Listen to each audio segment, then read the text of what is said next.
Okay, so welcome back from that. Let's hope the tea's warmed everybody up a bit, because I'm absolutely freezing. I was slightly hoping for a hot flush, actually, but there you go. Anyway, I'm very pleased with this session to introduce MP Ashley Dalton and award-winning podcaster and author, former breast cancer surgeon, Liz O'Riordan.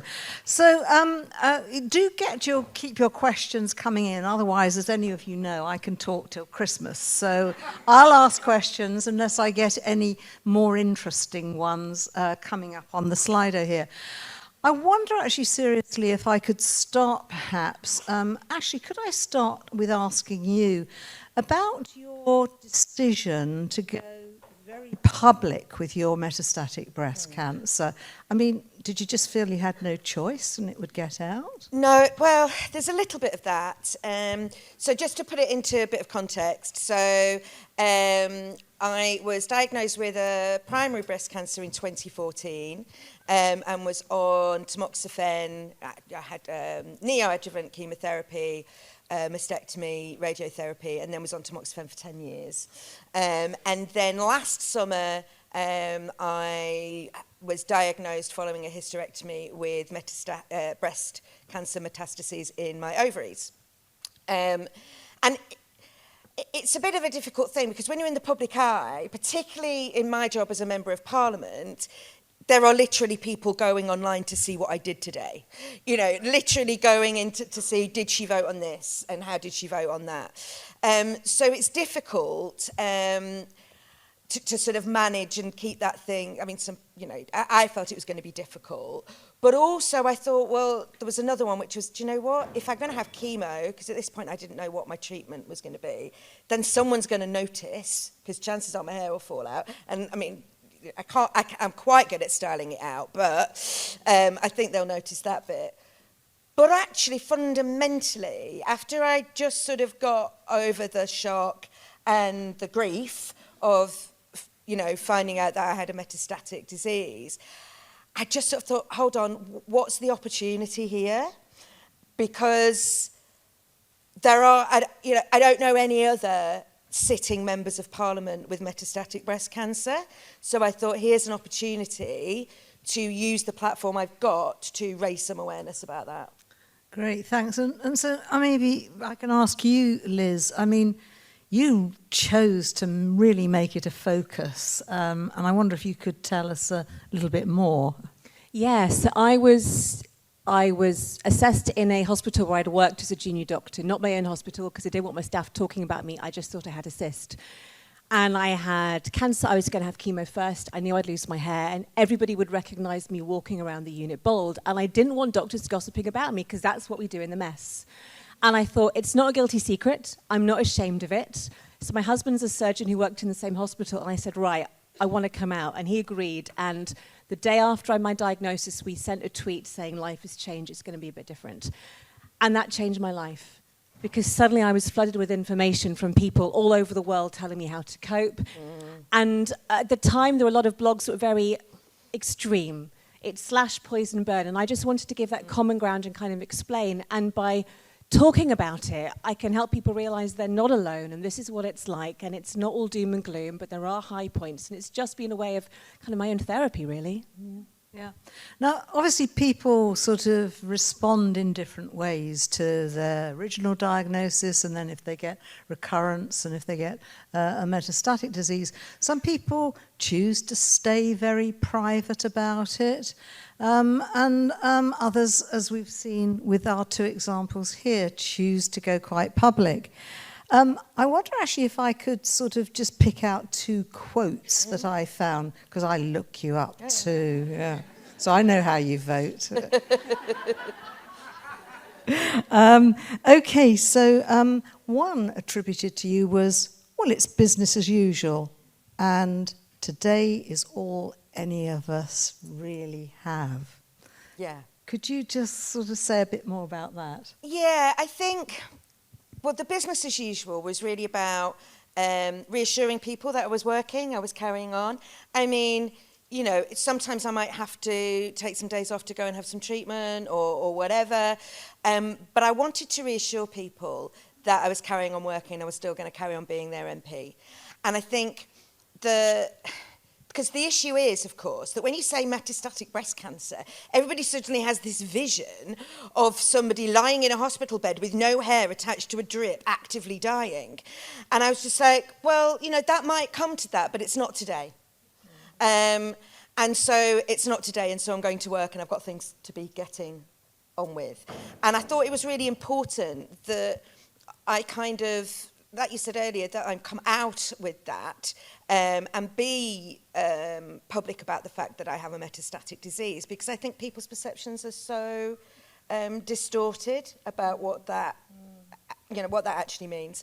And in terms of all we really have is today, well, I suppose that's just, you know, the northern pragmatism in me, really, because actually it is true, that is all we've got. And every morning, like since I got my metastatic diagnosis, every morning I wake up and I think, how do I feel? I'm all right, and that'll do. So that'll do for today, and so we get on with the day. Now, one morning I might wake up and I don't feel so great, and so I might do something else that day, but I might feel okay the day after. So I think for me it's about, look, we have to be pragmatic.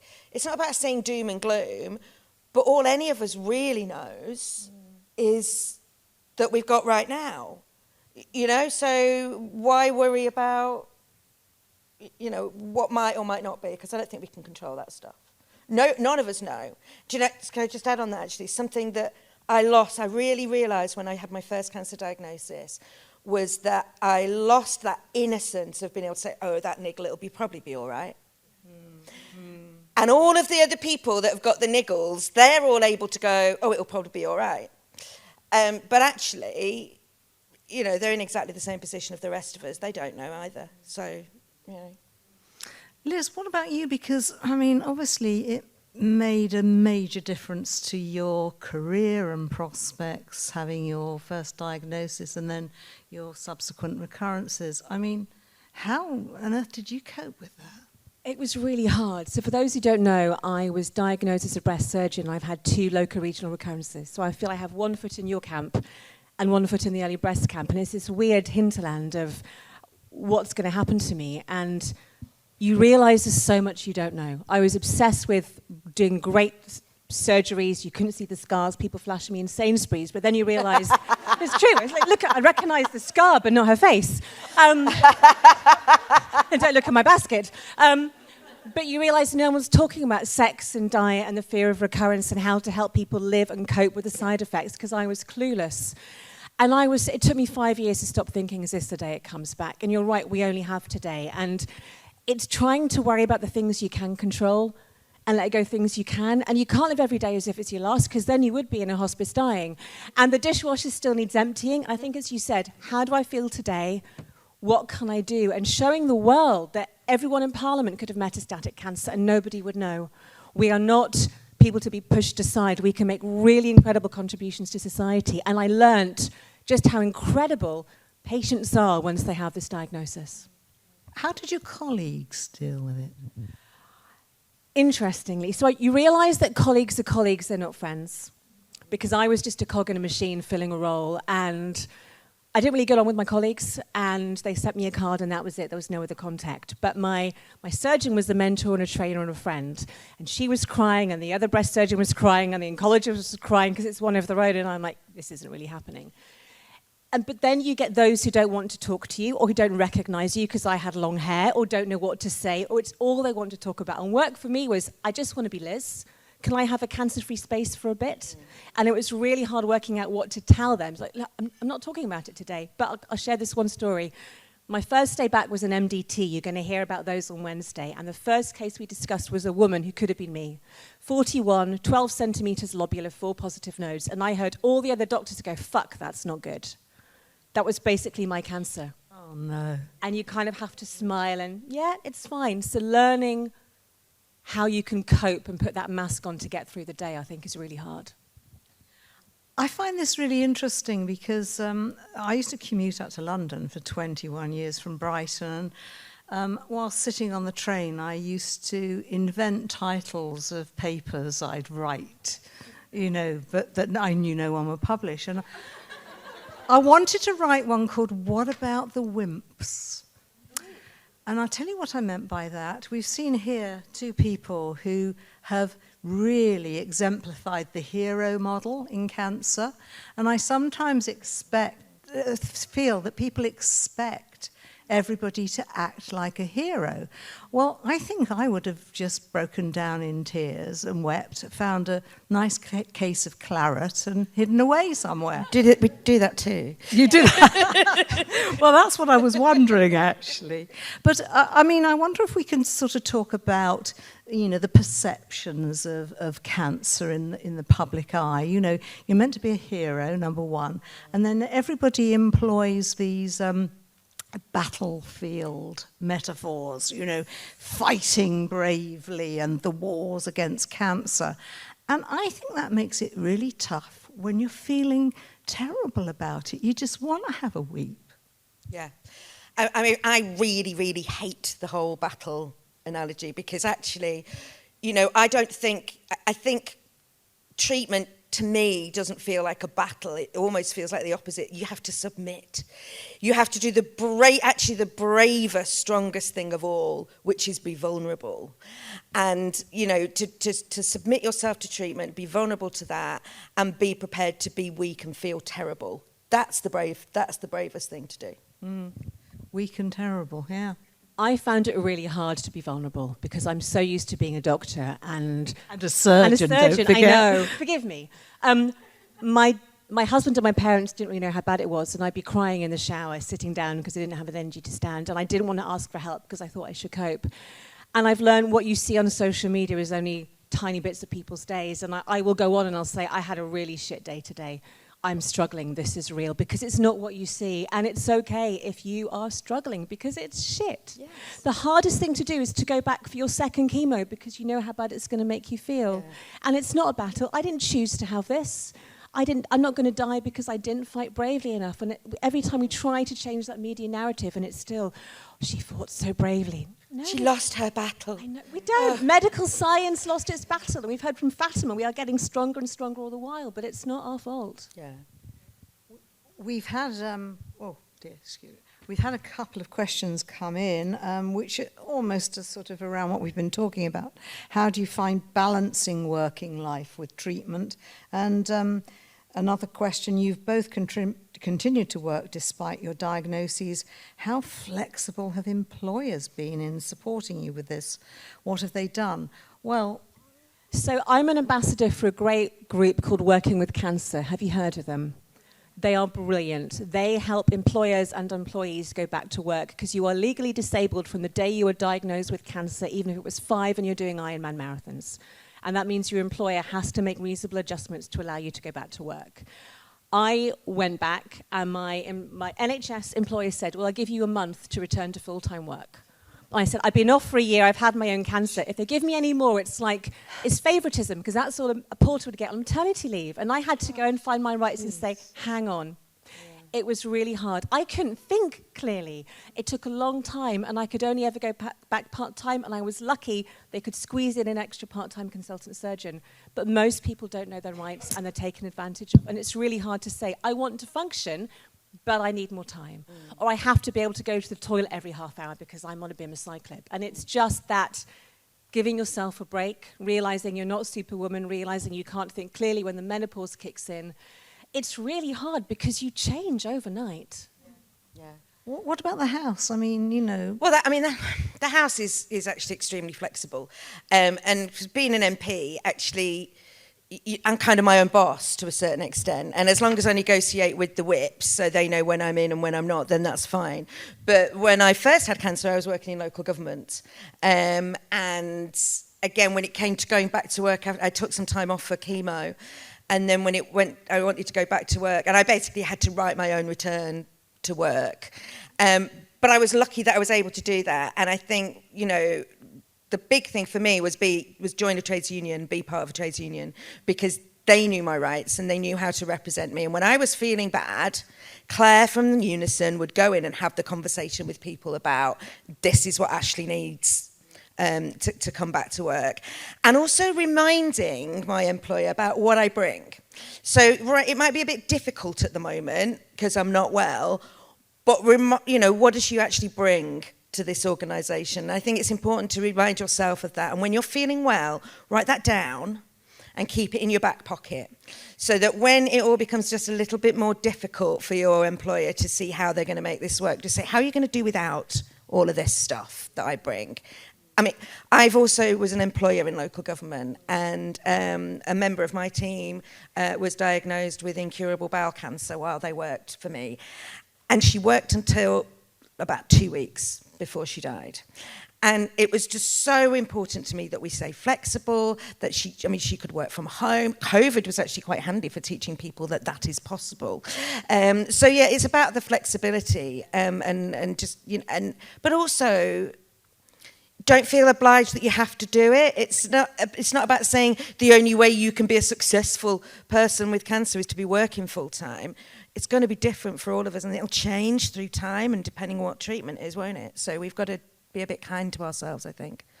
That's right, kind to yourselves. And of course, that's the problem, isn't it, with being sick or ill with any disease, that your roles and responsibilities, I'm not talking about your formal ones now, I'm talking about roles and responsibilities to family and pets and everybody else. I mean, carry on.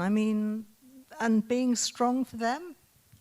Yeah, I think it's really hard to be open and honest with your partner and your family and your children and tell them how you're feeling. It took my first recurrence, my husband, to admit that I might die before him. He's a surgeon. He didn't want to admit that he was scared that my breast cancer might come back.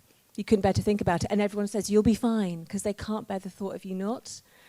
And it's so hard to have those conversations and say, I'm scared I might die too. Can we do the death admin? Can we talk about this? You don't want to moan all the while about how shit the side effects make you feel. I've got an awful, painful, blistered mouth, but if I whinge every day at my husband, he's like, I've had enough, just shut up. It's really, really hard. There are no rules, there are no guidebooks. I'm lucky to have a very supportive husband, but many people aren't. I've got followers, single mums with kids, having to keep that family going, having to work because they can't afford not to in treatment. And I had no idea just how hard it is where people go for advice. Yeah, it's incredibly difficult, isn't it? I mean, my elderly parents live with me as well. My dad's in hospital at the moment. I'm going from here to there because he needs clean vests. It doesn't stop. But I think what I hold on to with those things is life doesn't stop, and that's the thing we're looking for, right? That's the life bit, because it isn't all running on beaches and looking at sunsets and having wonderful romantic moments, is it? It's about washing vests. It's about doing the washing, putting the bins out. All of that stuff matters as well. So, for me, there was a lot of stuff when I've been very ill, where actually I want to still do things like put the bins out because it reminds me that I'm still here and I'm who I am, and I think that that's really important. I'd like to actually talk about another quote from you, Ashley. Yeah, I obviously say too much. So. Yeah, I know. You have to be careful what you say to me. It all gets written down. And we heard from Sarah sort of earlier about fatigue, but this was something that struck me that I found amongst your collection of things. It was, when you have cancer, you do seem to spend a lot of time just explaining it, and that can be exhausting. Who's with me on this? Yeah, look at the room. Yes. Yeah, and that's because, isn't it? Because there's so little understanding. Whether it's, breast cancer, that's one of the better ones to have, isn't it? You'll be fine. Or, you've got breast cancer, when will you die? And everything else in between. And I remember somebody saying to me, and when will you know you've beaten breast cancer? And I said, well, when I've died of something else. And they were horrified. I said, but it's the truth, isn't it? It's the truth. But you do have to then explain it all again. It's like, well, it's this type of cancer and it's that type of cancer. And well, and it's hard, isn't it? Because everyone thinks they've got an answer and they think they're being helpful. But going, oh, you can have this tamoxifen, it's really good. I've got triple negative breast cancer. Yeah, but you can have tamoxifen, it's really... No. And so you end up turning yourself into this kind of expert, which can be exhausting, really. Well, it's also interesting how many of our friends and colleagues who've got nothing to do with medicine suddenly do become an expert, isn't it? And I mean, and maybe Liz, this is one of the things that I think has impressed me so much about you, which is, apart from all the usual things, is the fact that your podcasts, your books have got such a vital educational role because people listen to you. So, I mean, you know, tell us a bit more about that. So, lucky is the wrong word, but I think because I'm a doctor and a patient with a PhD, I can get in the room and I can explain and people think I'm going to tell the truth. I get, don't always, I get hundreds of comments every week from people saying, I saw this on TikTok, I saw this on Facebook, is it true? Can I do this? Can I do this? And I was horrified by the misinformation I saw. People asking, is it safe to have sex during chemo because I think my husband's hair will fall out? Seriously. But these are questions we have. Will radiotherapy make me radioactive? People are, they don't tell me as a doctor, you know, we're English. We go on the internet. And I think, but it's true. I had no idea what my patients were searching for until I became a patient. And it's this level of education, and it's just trying to say, this is common sense, this is what you can trust. And I think I've learned we need to digitally signpost patients to sensible sources of research, like the charities you've seen, like CRUK. But also, when their aunt says, but I saw on Facebook that matcha and soursop juice can cure you, you can send them to Breast Cancer Now or CRUK, so you don't have to be a doctor and a patient, because it's exhausting, and then you get Chinese whispers. But the misinformation out there is really hard, and it's just trying to give those little bits so someone can say, okay, that's true, that's not. But it doesn't stop. So somebody on Slido has just said, picking up on that, how frustrating is it when you see fake news and people pushing quack cures? What can be done to spread accurate information when so many people only get their information from social media and people in positions of authority are not trusted? So there was a paper that came out during ASCO last week that said 50% of American cancer patients don't trust their doctors or scientists. 50%. Which is crazy. Yes. True, but it's in the UK. American, it's American, but it's in the UK ASCO as well. is the American Society for Clinical Oncology, which met last week. Thank you, Lesley. An anecdotal testimonial is seen as far more truthful than a randomized controlled study. My aunt cured herself with coconut oil, therefore we should all take it. And I get it. I don't have metastatic cancer, but my mum had metastatic bone cancer, that feeling of I will do anything for a cure. Because doctors can't promise a cure. I will do anything, I will spend any money if I could be that miracle patient to be alive and have another month with my child. I get that. We're vulnerable, we want certainty and hope. But the people selling you stuff are making money off of you. They don't need data or evidence or trials or audits. There's no follow-up. They don't give a shit what happens to you. The people with the discount codes, they are making money off you. And I get angry because that money could be spent on so many other things that will make you and your family happy. But you believe them because doctors don't. We were talking about this. Doctors don't care about you. And, you know, we're hiding cures and it's all big pharma. And it's like this myth that just ripples through social media. And the more you see, the more you get hooked in. And suddenly when I'm saying it's nonsense, well, that you're one voice, but there's 50 people over here that's saying detox diets will cure me, and it's really sad. It's very interesting, isn't it, that, you know, my colleagues and I can put up lots of slides with, you know, actual figures, evidence base for different drugs and things, but nothing is as salient as Mrs. Smith down the road whose sister had cancer or something. And we've got to, I think, be better at explaining things in ways that people can understand. I wonder if I can change tack slightly, Ashley, and ask you a little bit about policy, because obviously we know that West Streeting is very interested in, you know, the cancer plan and changing things for the better. But one of the things I think probably we are anxious about as a metastatic breast cancer community is the relative lack of focus there ever is on metastatic disease. And indeed, can I just have a show of hands? How many of you in the audience have ever seen a specialist breast cancer nurse who's a specialist metastatic breast care nurse?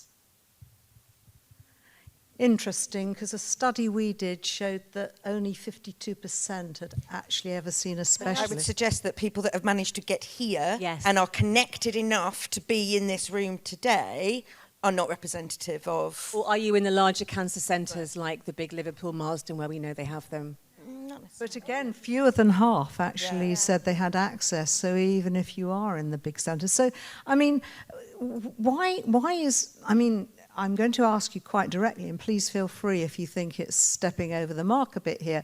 I mean, but you are the Undersecretary for Public Health and Prevention. Mm-hmm. The focus I could understand being on prevention, but meanwhile there's a lot of people with it. Oh yeah, absolutely.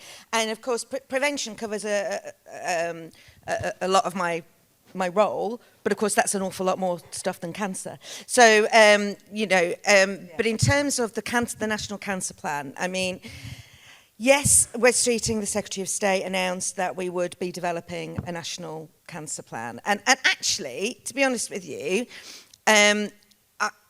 when I first got my metastatic diagnosis, I wasn't doing this job. I was an MP. It was just after the general election. I wasn't a minister. And I took it as a massive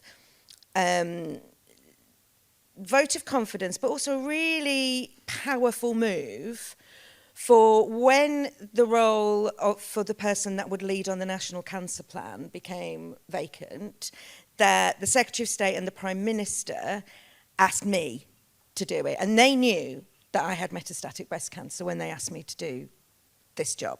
So the fact that they said, what we want is somebody with metastatic breast cancer leading on the National Cancer Plan, they straight away put a patient right at the top of making it happen. And I took that really seriously. And when I went in, the first thing I said to the team that are putting together the plan was, where's the metastatic stuff? Where's the secondaries? Where is it? There's nothing in here yet. And so we almost went back to the drawing board and I said, okay, the aim of the National Cancer Plan is to reduce the number of lives lost to cancer. That remains true, but I also want to reduce the number of quality lives lost to cancer. So it's not just about living longer, it's about living longer and better. Because how many times have we heard it before about, oh, well, if it's incurable, then we don't need to worry about that. Well, actually, we want people to be able to live high-quality lives that are productive and engaging. So we're starting to look at that, and there will be elements of considering metastatic disease in the National Cancer Plan. It's not going to have all of the answers to everything. And it's not going to be, as detailed as there will be this number of oncologists, there will be this number of clinical nurse specialists. But the idea is that it will actually put patients at the heart of developing the national cancer offer in the NHS and helping to guide NHS services in terms of how we make sure that our cancer services are the best. And that's right across the board, not just breast cancer. And that includes research and development as well. Well, I'm glad to hear that. And actually, I'm just thinking about the fact that it's a societal cost, isn't it, if we don't actually support people with metastatic disease, not just in their informal roles and responsibilities, but also, the mother who can't go back to work because grandma can't pick up the kids from school because she's too sick with her metastatic disease or whatever. So I think, it makes economic sense apart from, a human point of view to support our metastatic disease patients more.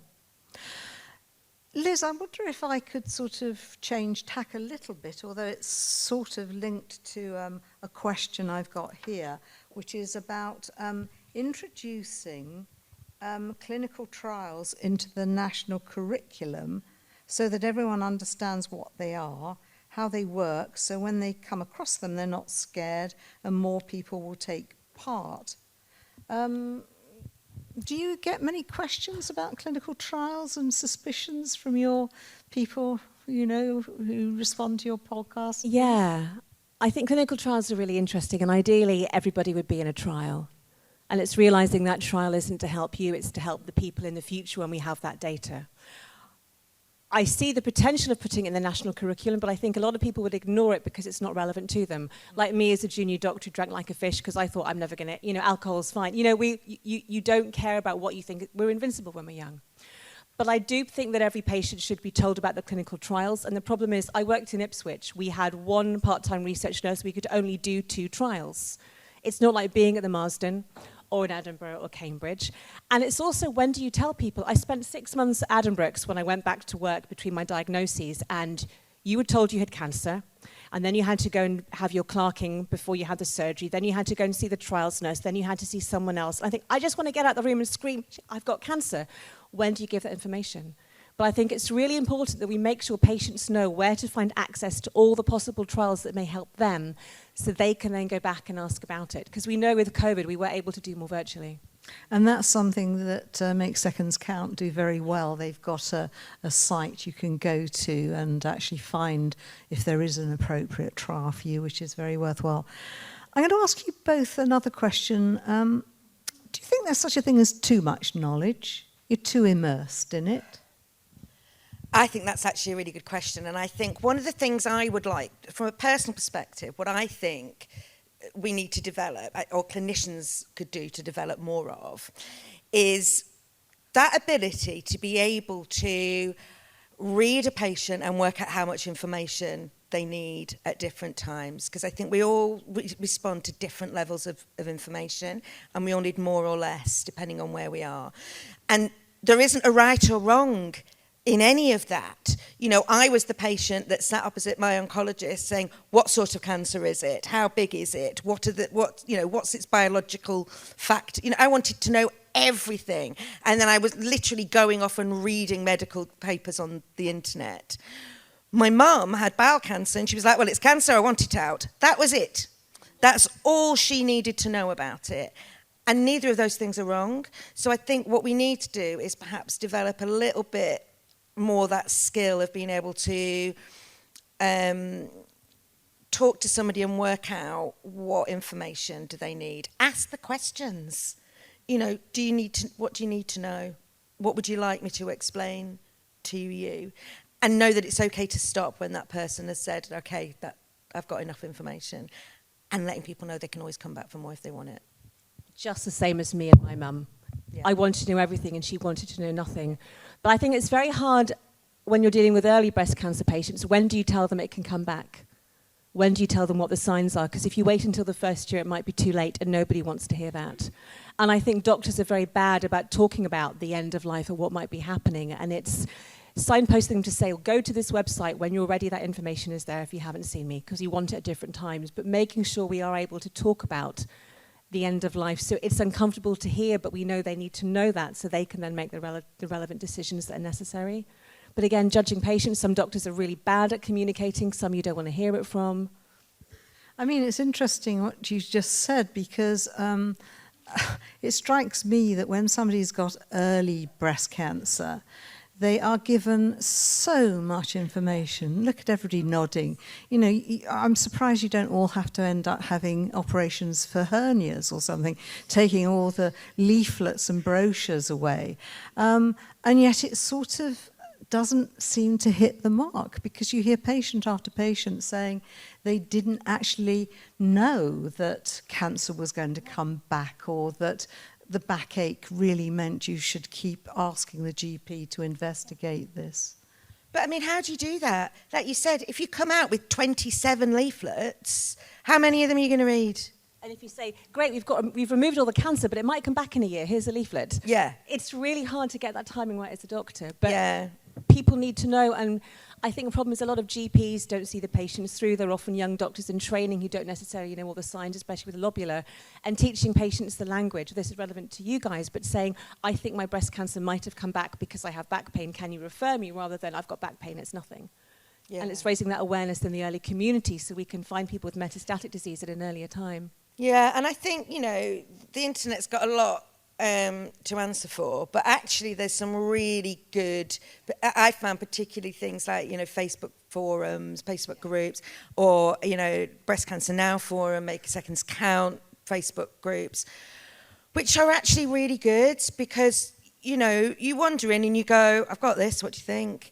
And, you know, invariably people go, I think you need to see the GP about that. And you get that okay, you get that kind of validation that you're not overreacting, you're not being picky, it's not unreasonable for you to go and demand that someone takes you seriously.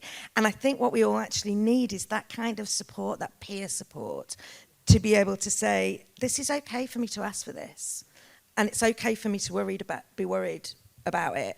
And sometimes it's the other way and you go, oh, they got that, maybe I should be worried about this. So I think those communities are really important, I think. Well, it's interesting you should say that because some people sort of, again, people are so different, aren't they? Some people just don't want to join groups. They don't want to be reminded of it. And then other people want to immerse themselves in it, as some of our wonderful patient advocates and you yourselves are now sort of doing. I wonder if you could sort of think of an instance where, you know, it wasn't a medical professional, but it was another patient or a friend that just said or did something that made all the difference. So my Uncle Peter is a very simple man and he lives in Scotland. And every Friday for a year, following all of my diagnoses, he would send me a card in the post just telling me what the birds were doing in the garden. And it's so lovely getting something that isn't a bill, and it just reminds me, it's that just, you know, just keeping in touch, and there's no need to reply, just someone is thinking of you, and I think it's just those little things, you just think, that really made a difference. Well, again, the life goes on, and you're still who you are. You're not breast cancer. Exactly, and I think that's the really important thing, and I suppose that the person that's made the most difference for me is actually my daughter, and she's 25 now. But when I was diagnosed with my breast cancer, just 6 months later, her dad was diagnosed with an incurable kidney cancer. And she lost him when 4 years, he had 4 years. And it's actually her resilience and her ability to just find the beauty and stuff that has been amazing. And the one key thing I always remember is when I was in hospital during a chemo round, and I was neutropenic like clockwork. Every third Wednesday I was in hospital, and they wouldn't let her in with cake and stuff. It was Mother's Day, so they wouldn't let her bring flowers or cake or anything. So she brought bubbles. And she was no, not champagne. She bought bubbles and she blew bubbles in the hospital room. She said, "Because there's nothing cleaner than that, Mum." It's like how sweet. But that ability to just go, okay, well, I can't do this, can't do that. I'll do this. Just finding that positivity, and she still does that now. So, I mean, that's a lovely story. I just wonder whether I'd have preferred all sorts of bubbles, actually. Yes. So, I mean, the support of others is so important, but isn't it difficult sometimes to ask people for the support you need? Particularly, you're both very strong women. I mean, how easy is it for you to just say, I just need someone to just cuddle me and make me a cup of tea? I'm getting better at it. Really? Yeah, it's not a skill set that comes naturally. It's not in my comfort zone, but I am getting better at that. But I think sometimes, for me, it's difficult because I just I expected my wife to just know. I was this great story, and I was really, really ill once, going on chemo, and I said to her, I stink, I smell really badly. And she went away, and about 4 hours later, she came back, and I was like, I still smell. And then we had this row because I was like, you didn't even run me a bath. She went, well, you didn't ask for a bath. I said, but could you not tell? She went, well, I was giving you autonomy. I was like, I haven't got any autonomy. I haven't eaten in 24 hours and I feel shit. So it was like, you know, it is hard. But because you don't want to be wrapped in cotton wool, but at the same time, just people to show they care. I think in the beginning I didn't know what I wanted. If someone asked me now how to help someone, I'd know. But I've learned that my husband can't mind read. Yeah, it's so annoying, isn't it, that they can't do that? I need to say, I need you to give me a hug and listen and not try and fix it. Oh, okay, I can do that. And that's been really, really good. Well, that seems to resonate with quite a few people. So I think now I'm being gesticulated at by Dr. Parton, and we ought to actually thank you both very, very much for that illuminating discussion.